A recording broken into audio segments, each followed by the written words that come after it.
Lucas capítulo 5, verso 27 ao verso de número 39. O Filho do Homem veio. Essa sentença é completada no Novo Testamento de 3 formas diferentes. Em Marcos 10, nós lemos que o Filho do Homem veio não para ser servido, mas para servir. Em Lucas 19, nós temos: o Filho do Homem veio para buscar e salvar os que estavam perdidos. E em Lucas 7, nós lemos que o Filho do Homem veio comendo e bebendo. As 2 primeiras referências tratam do propósito da vinda de Cristo. Por que Cristo veio ao mundo? Ele veio ao mundo para buscar e salvar aqueles que lhe pertencem. A terceira referência, porém, é uma declaração de método. Como Jesus veio buscar e salvar os que lhe pertencem? Ele veio comendo e bebendo com eles. Não sei se você sabia, mas só no Evangelho de Lucas, por exemplo, Jesus está quase sempre indo ou voltando de uma refeição. E mesmo quando não está comendo, referências à comida abundam em seus ensinamentos e pregações. E por que isso é importante, pastor? Porque comumente, gente, nós fazemos de igreja e missão assuntos para os profissionais, pastores, teólogos e missionários. Mas vejam, o Filho do Homem veio realizar sua missão no mundo, e ele veio comendo e bebendo. Bem, não é tão complicado assim. Pode não ser tão fácil, mas não é complicado. Dividir uma refeição com um irmão em Cristo, repartir uma refeição com um colega de trabalho, pode significar edificar a igreja do Senhor ou fazer avançar nossa missão no mundo, exatamente como o Filho do Homem fez. Por isso então, queridos, ao longo deste mês, nós preparamos esta série que trata de hospitalidade. E para abrir, vamos ouvir um sermão nesta manhã que tem por título A Mesa com Cristo, uma representação da graça. Vamos ler o texto? Lucas 5. E para começar, eu vou ler só o verso de número 30.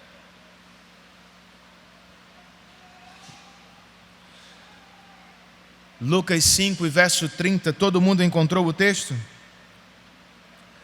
A palavra de Deus declara: mas os fariseus e aqueles mestres da lei, que eram da mesma facção, queixaram-se aos discípulos de Jesus: por que vocês comem e bebem com publicanos e pecadores? Vamos orar?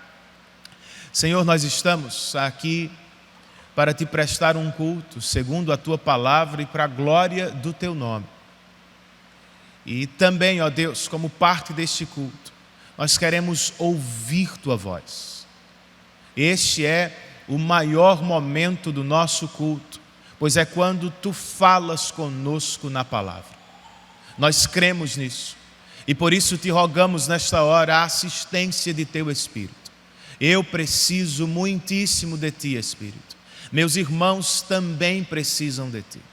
Por isso nós te rogamos, toma a tua espada, a palavra em tuas mãos, e aplique-a aos nossos corações nesta manhã, de modo que nossas resistências sejam vencidas, nossas vontades sejam moldadas, nosso afeto seja alcançado pela beleza do teu Evangelho. Nós oramos assim, em nome de Jesus, e por amor a Ele. Amém.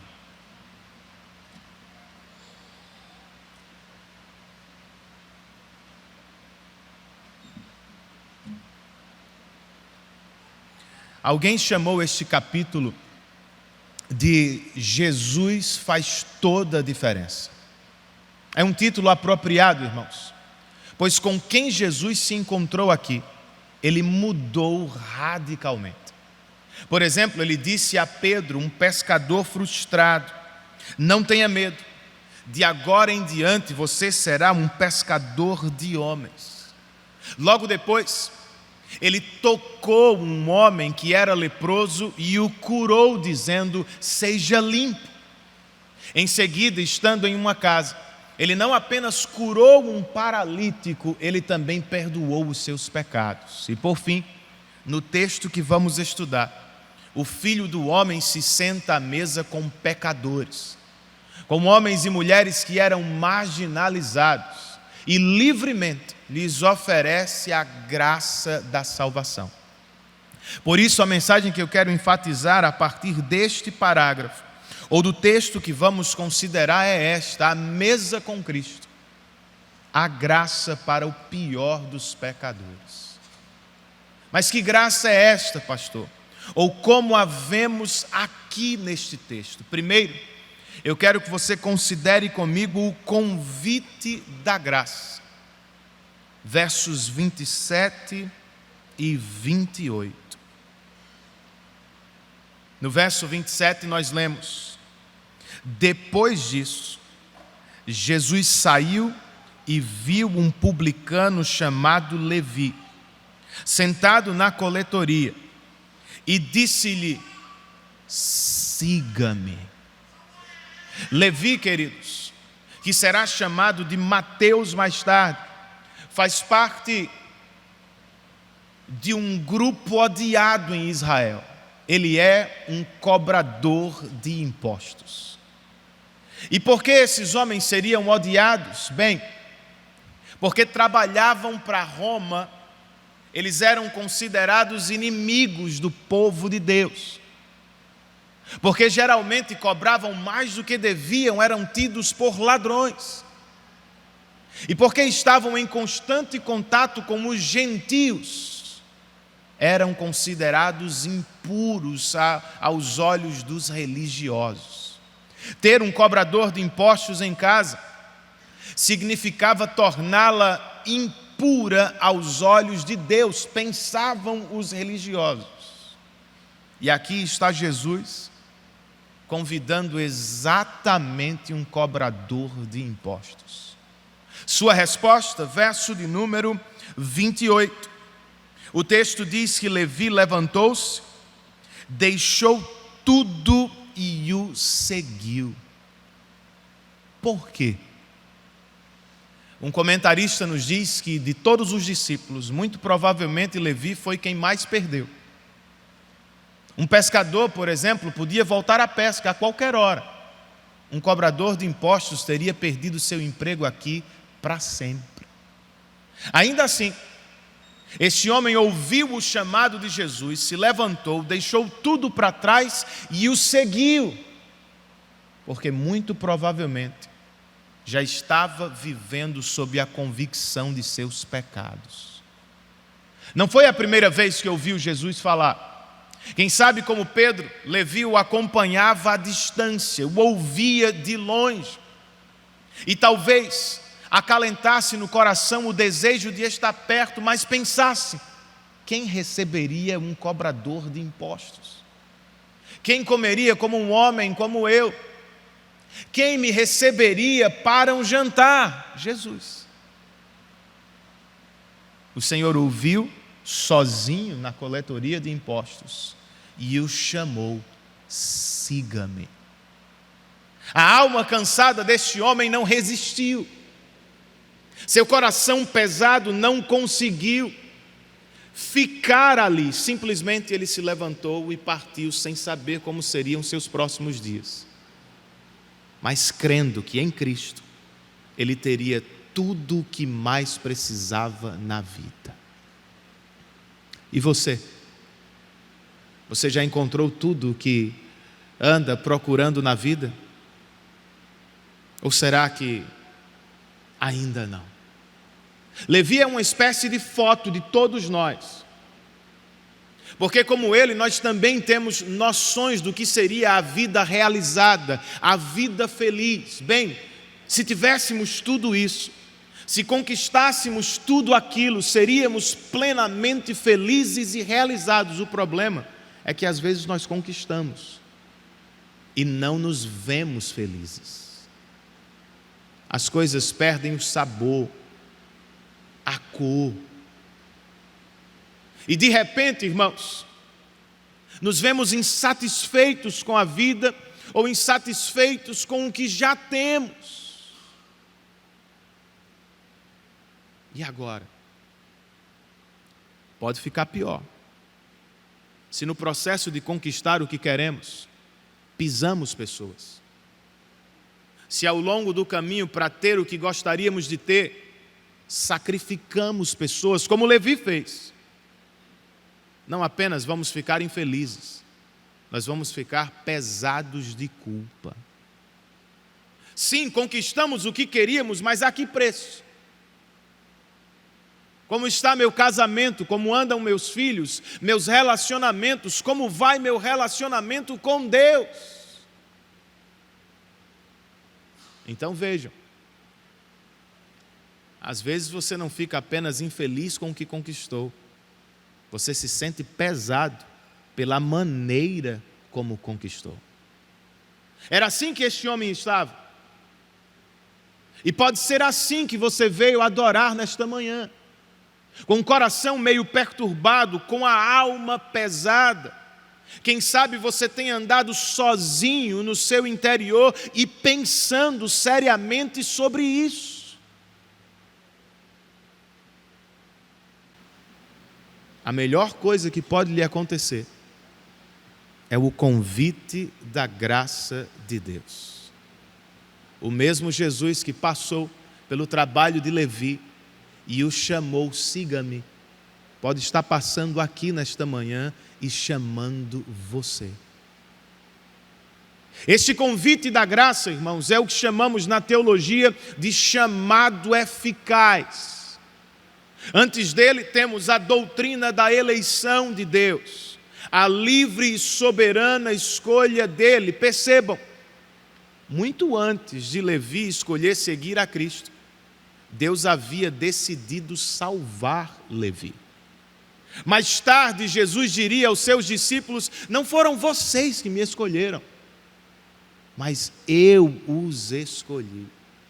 Quando Levi ouviu isso, fez todo sentido, pois no caso dele foi Cristo quem foi ao seu encontro, e não o contrário. É o que acontece com todos os filhos de Deus, queridos. Escrevendo aos Efésios, no capítulo 1, Paulo nos diz que nele Deus nos escolheu antes da fundação do mundo e que por amor nos predestinou para sermos filhos adotivos por meio de Cristo. Então, como consequência desta eleição passada e eterna, em algum momento da nossa história se dá o chamado eficaz do Evangelho. Sim, há um chamado geral para todos os pecadores, e muitos deles, obviamente, não respondem. Ouvem o mesmo Evangelho, mas não respondem. Mas há também um chamado específico e eficaz, através do qual, por meio do Evangelho, o Espírito traz para junto de Deus todos os que foram predestinados para a salvação. Aos Romanos, no capítulo 8, Paulo diz: aos que predestinou, Deus também chamou.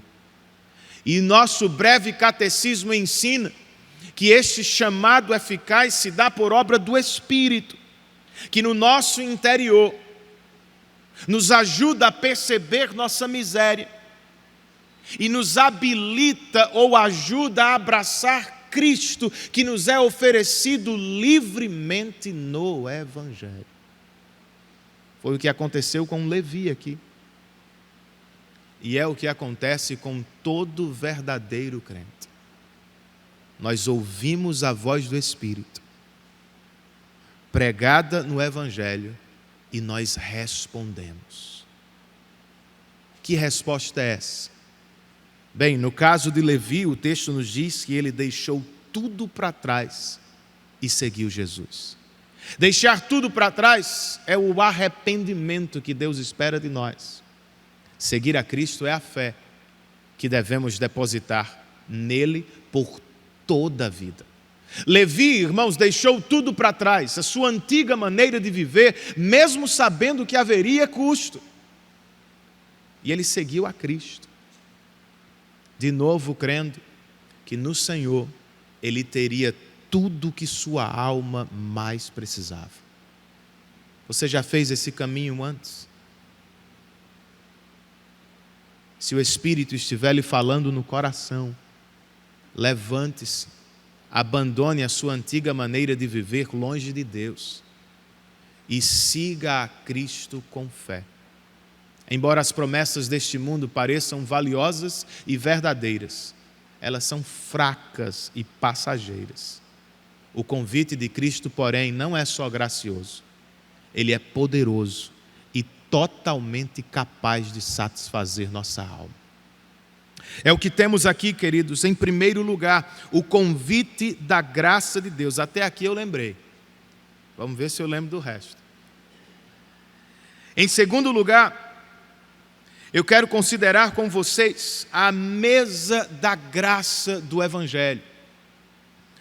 E ela está aí entre os versos 29 e 32. Primeiro, veja o que aconteceu aí no verso 29. O texto diz que então Levi ofereceu um grande banquete a Jesus em sua casa. E havia muita gente comendo com eles, publicanos e outras pessoas. Eu não sei se vocês estão notando, eu estou meio acelerado, não? Estou tranquilo. Ou é o nervosismo, ou é o frio. Tá, aqui na frente está terrível para mim. Se puder levantar um pouquinho. Eu quero ser presbiteriano, mas nem tanto. Bem, gente, o verso 29 nos dá a resposta, ou melhor, nos revela a resposta de alguém que foi alcançado pelo Evangelho da Graça.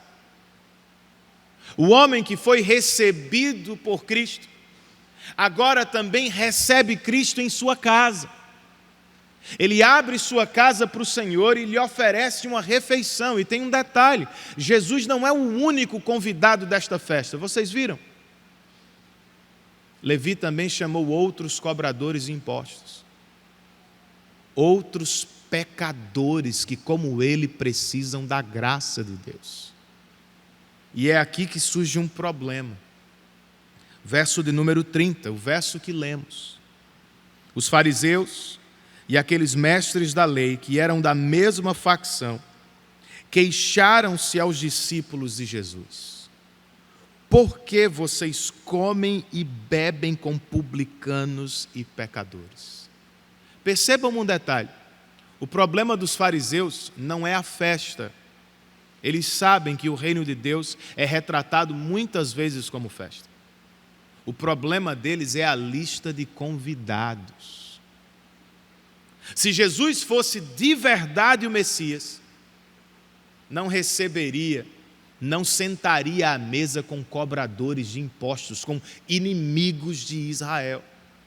Se ele fosse de fato o Salvador de Israel, ele jamais se sentaria à mesa com pecadores. Quem são os pecadores? Para os fariseus, homens e mulheres impuros, que não podiam adentrar o templo para adorar. Se não podem entrar no templo, por que o Messias se sentaria com eles à mesa?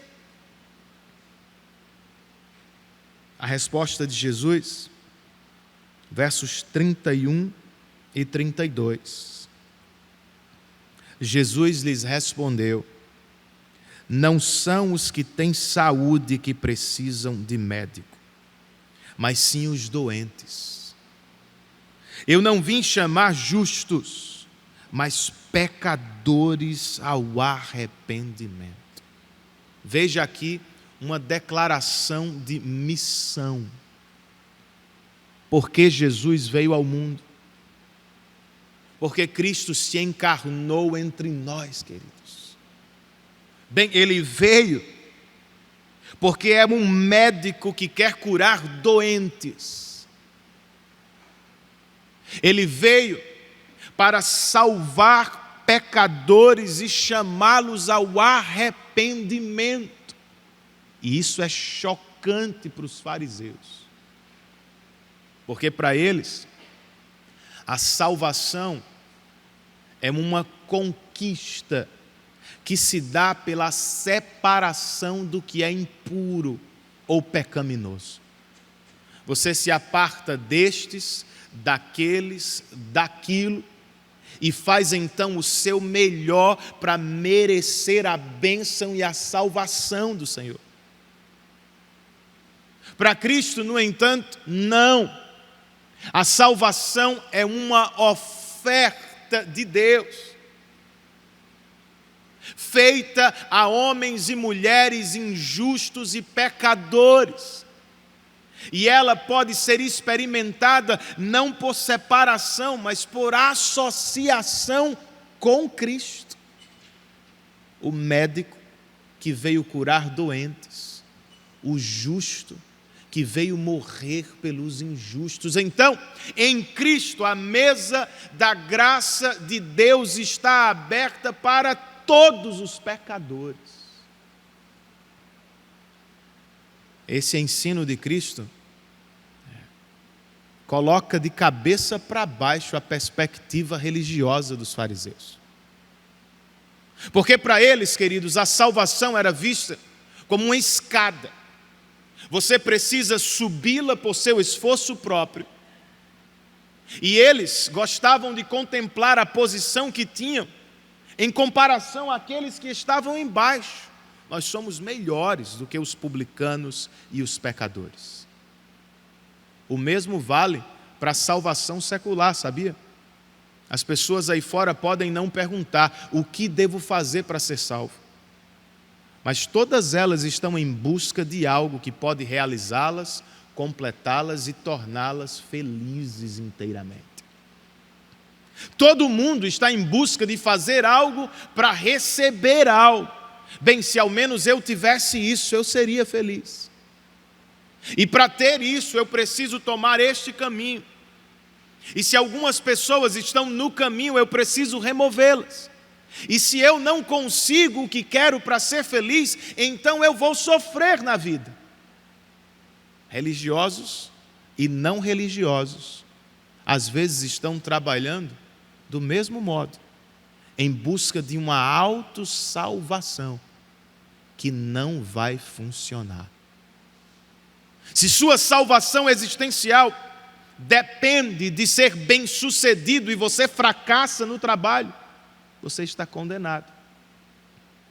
Se sua alegria existencial depende da beleza ou do padrão da beleza que o mundo impõe e você não atende em algum momento, você está condenado. Se sua alegria depende da estabilidade profissional, da segurança dos recursos e você perde o emprego ou não é aprovado, você está condenado. Se você lida com Deus com base no seu mérito e acha que pode fazer por merecer o que Ele tem para oferecer e você falha, você se percebe desqualificado. Não é uma boa notícia para gente injusta e doente. O Evangelho de Cristo, sim, é uma boa notícia. Pois como Cristo disse a estes homens aqui, a salvação não é para aqueles que tiram 10, não é para aqueles que sempre acertam, não é para aqueles que nunca erram, não. É uma oferta livre da graça de Deus para pessoas que sabem e se declaram doentes, pecadoras e carentes. O que você precisa para se aproximar de Cristo ou para estar à mesa com Ele não é de obras, não é de justiça própria, não é de moralismo. Você precisa de uma consciência bíblica. Eu sou um pecador e preciso do médico Jesus Cristo. Bem, se isso já lhe aconteceu, Se já estamos à mesa com Cristo, qual deveria ser uma resposta natural do nosso coração aqui? Poderíamos imitar o Senhor. Poderíamos sentar com pecadores à mesa. Poderíamos imitar Levi. Abrir nossa casa para pecadores. De novo, irmãos, nossa missão não é tão difícil assim. Repartir uma refeição pode fazer muito pela causa de Cristo. Então há alguém no seu pequeno grupo que precisa de discipulado. Você percebe que aquela pessoa precisa crescer na leitura da palavra, na compreensão do mundo pela Bíblia, nos seus exercícios devocionais, leitura, oração, meditação. Como é que você ajuda? Algumas refeições em 2 meses podem dar conta do recado. Há um amigo do trabalho, da escola, com quem você tem conversado sobre o Evangelho. E você gostaria de, quem sabe, aprofundar a discussão, esticar o assunto. Um almoço por semana pode ser muito útil na causa do Senhor. Então, evangelização e discipulado não são atividades que nós realizamos uma vez ao mês, ou apenas em igreja, ou como um grupo, ou naquele dia determinado pela liderança. Não, queridos. Discipulado e evangelismo podem acontecer naturalmente, em refeições, encontros e conversas que vão dar em missão e glória ao Senhor. Por que não comer e conversar sobre a Bíblia? Por que não transformar o chá da tarde com as amigas em momento de discipulado? Por que não aproveitar o pós-futebol ou pré-futebol para investir em alguém que você tem convidado para conhecer a igreja? Então vejam, não é tão complicado assim. Jesus veio comendo e bebendo com os pecadores. Para terminar, depois de ouvir sobre o convite da graça e sobre a mesa da graça, eu quero que ouçamos também sobre a festa da graça, o que está entre os versos 33 e 39.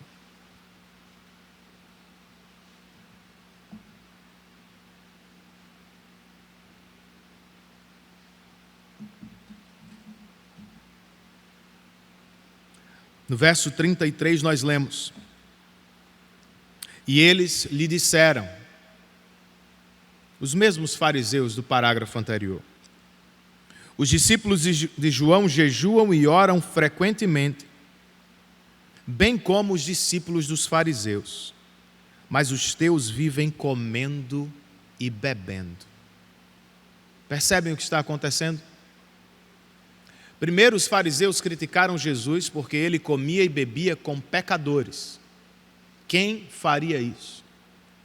Agora eles criticam Jesus porque ele festeja com seus discípulos.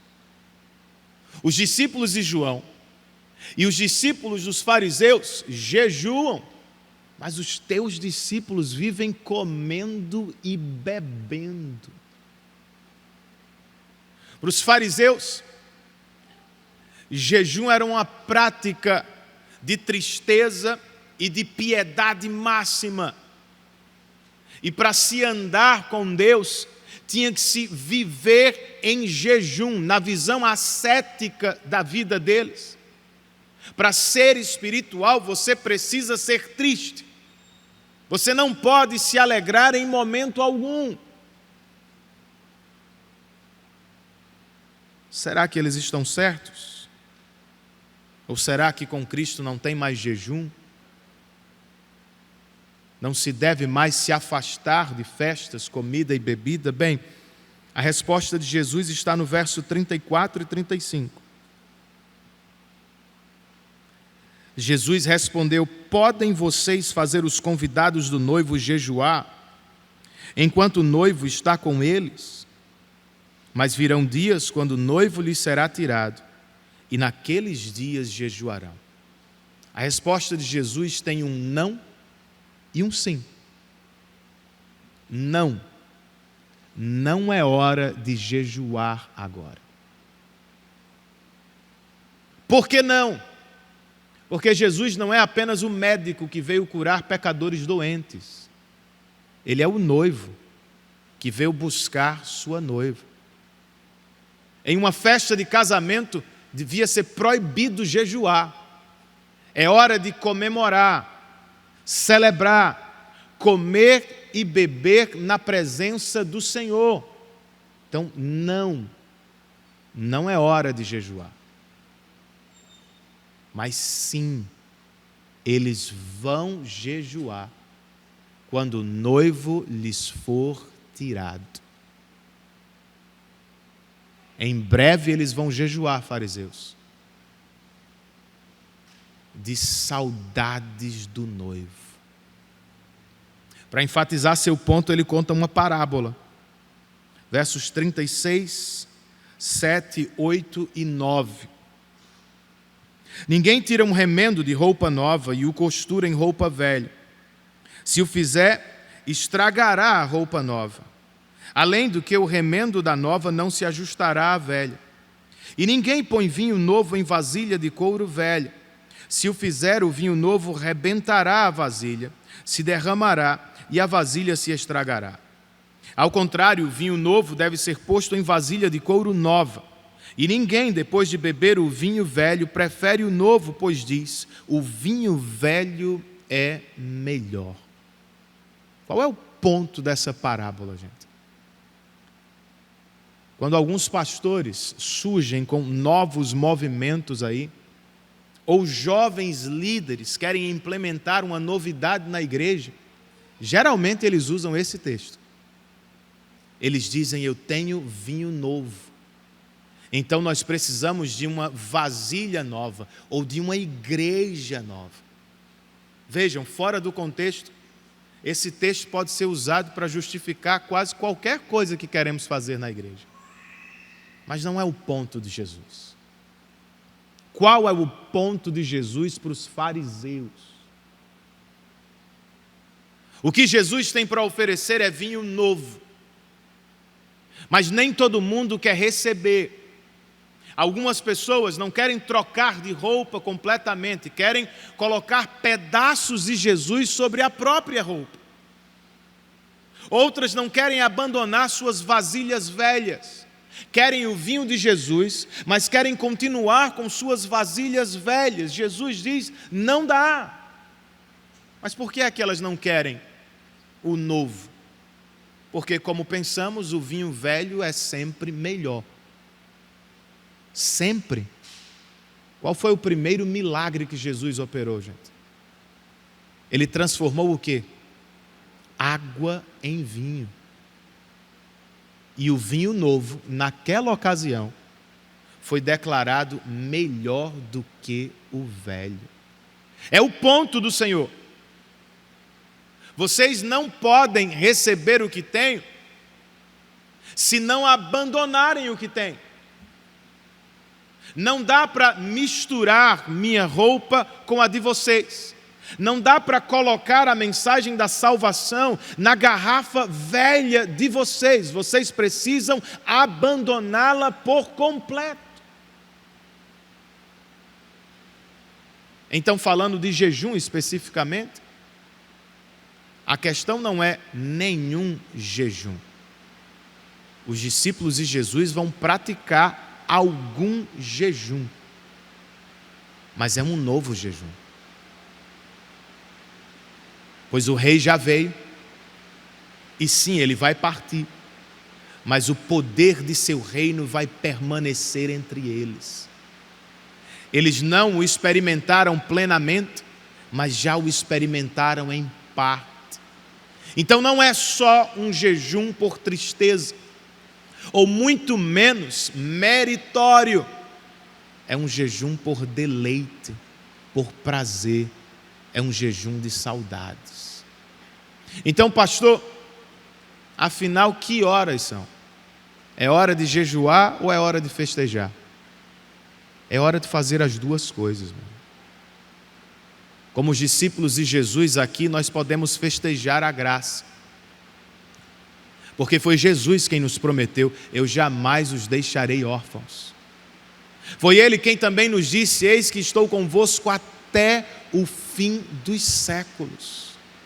Irmãos, nós vamos celebrar a ceia em breve. E diferentemente de vários cristãos, nós não vamos fazê-lo apenas em memória de Cristo, em memória daquilo que Ele fez. Não, nós cremos que vamos fazê-lo na presença de Cristo, pois Ele está entre nós. Então é para celebrar mesmo. Eu e vocês precisamos celebrar o que Cristo nos deu em seu ministério. Agora, nós também precisamos jejuar, porque bebemos parte e não tudo. Recebemos muito, mas não totalmente. Você já viu o Senhor pela fé, mas não o contemplou totalmente. Ele já habita em nós, mas nós não o desfrutamos plenamente. Por isso jejuamos. Nós jejuamos de saudade. Jejuamos para ter mais. Não jejuamos para matar a fome, irmãos. Nós jejuamos para aumentar a fome por Deus.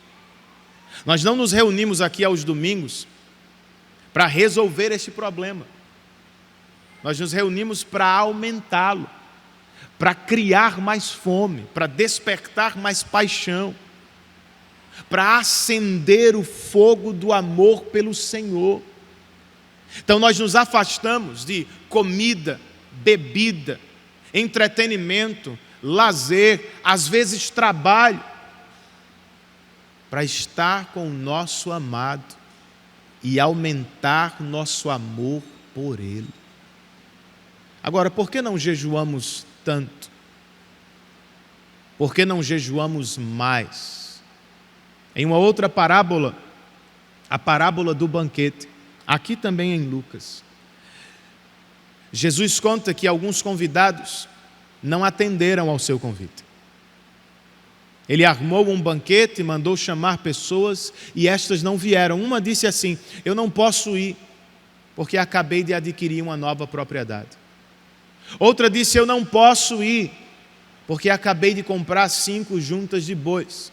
Uma terceira pessoa disse: eu não posso ir ao banquete do rei, porque acabei de me casar. Então vejam isso. O que é que separa estas pessoas do banquete da graça de Deus? Não são coisas ruins, são coisas boas, são dádivas de Deus. Por isso John Piper, no melhor livro que li sobre o jejum, diz o seguinte: o problema da nossa fome por Deus não é o veneno da serpente, é a torta de maçã. Não é o vídeo obsceno, são as trivialidades do horário nobre da TV. Não é o banquete dos perversos, nós não vamos ao banquete dos perversos. É o infindável beliscar à mesa do mundo. Por isso nós também jejuamos, gente, para empurrar para longe do coração as coisas boas desta vida, que ficam no caminho entre a minha saudade de Deus. Você quer ser mais feliz no Senhor? Quer andar em novidade de vida, desfrutar de comunhão verdadeira e poderosa com o Senhor? Tente jejuar mais, para se banquetear mais da graça do Senhor. Quer que outras pessoas estejam conosco neste banquete? Convide-as. Vamos dizer para elas aqui e lá fora que para participar deste banquete, Todos nós precisamos abandonar nossas roupas ou vasilhas velhas. Não dá para misturar sua noção de Cristo com a apresentação que Ele faz. Não dá para manter sua garrafa de vinho velho com o evangelho que Ele tem para lhe oferecer. Ou você rompe com tudo ou não rompe. Ou você aceita o que Ele tem, ou você nunca terá tudo o que você mais precisa ter. Bem, foi assim que o Filho do Homem veio ao mundo, gente. Comendo e bebendo.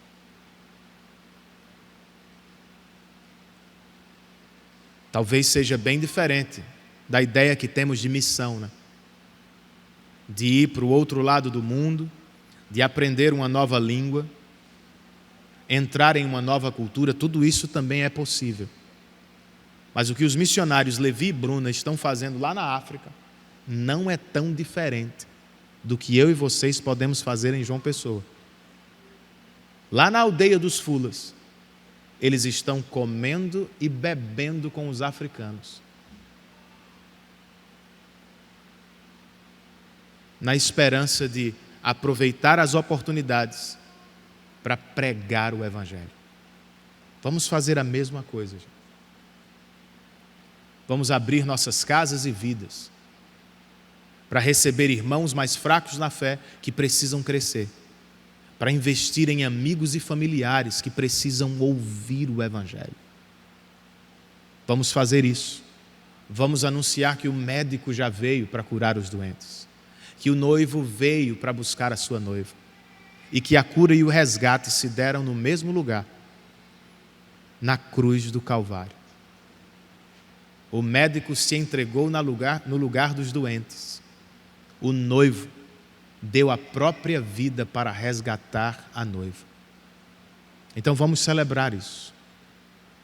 Vamos celebrar o que Ele fez em memória e na presença do noivo. Que este seja um momento de despertamento, de alegria, de renovo espiritual para todos nós.